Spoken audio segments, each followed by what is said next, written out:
Hi everyone! According to China's language education policy, Mandarin Chinese is the first and official language used in China. However, in the past 40 years, many foreign languages have been learned and used in this country. It is said that there are now more than 400 million English learners in China.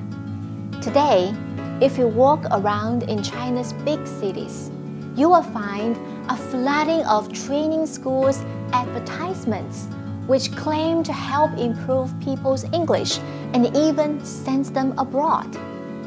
The enthusiasm and craze to learn English can be seen on the face of many ambitious Chinese youngsters. 同学们，这个学英语呢，就像是学鸟叫。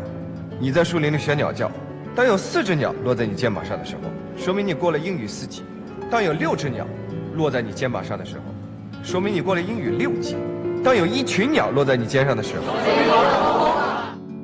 In this section, we're going to focus on the foreign language education in China, especially the national education of English in the past 40 years.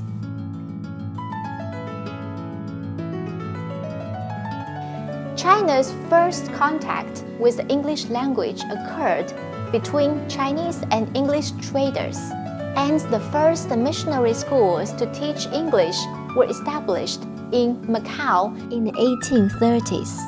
In 1862, the Qing dynasty established Tongwen School to cultivate students who can learn and speak in foreign languages.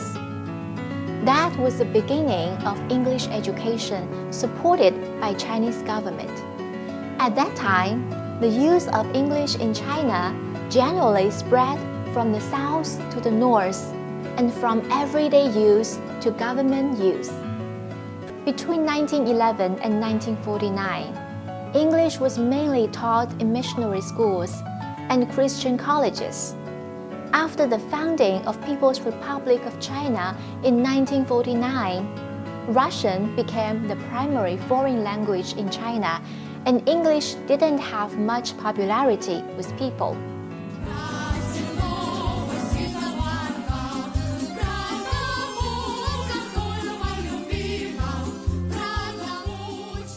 China.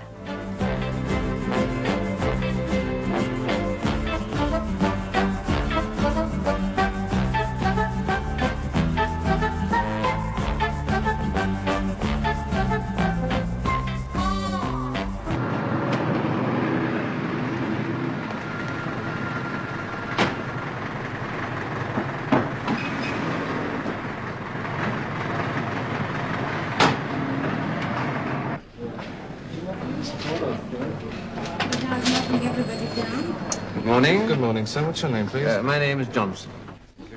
Education.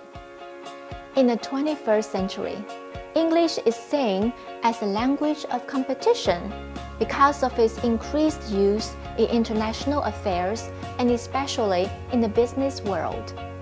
English language proficiency is said to be increasingly important in international communications. Many big corporations now want to hire more and more people with English skills, and employees' English proficiency is said to be a mandatory qualification. In recent years, online education has been gaining momentum in China, especially online one-to-one English education. Now, online startups are gaining ground with parents who grew up in the internet era and see advantages in digital learning.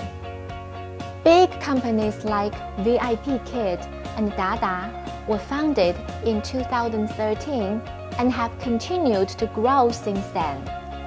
Online learning has been a new trend for English learning in China and is developing much faster than other countries.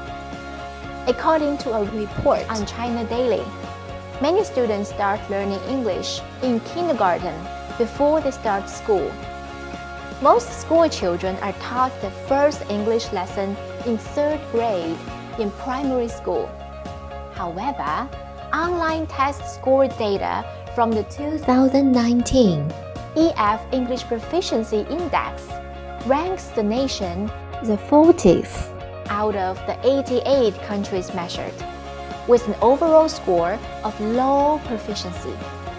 It is suggested that Internet users in cities like Shanghai, Beijing, and Tianjin had a generally decent command of the language, while those in other cities were limited to basic vocabulary.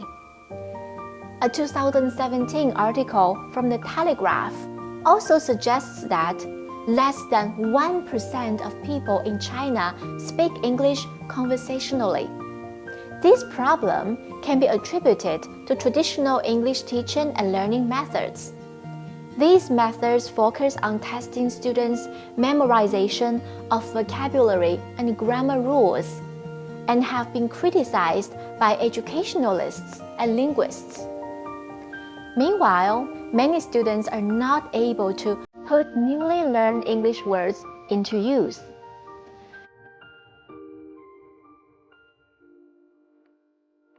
Other languages have gained some degree of prevalence or interest, like Japanese, Korean, Spanish, French, and Russian. Different language classes have been made widely available in universities and colleges. In 2018, there are 98 foreign language majors in Beijing Foreign Studies University, and the number is constantly growing. In Northeast China, there are many bilingual schools offering Mandarin Japanese, Mandarin Korean, and Mandarin Russian teaching. In these schools, students learn language other than English. This is the end of this chapter. If you have any questions, please contact us or leave us a message.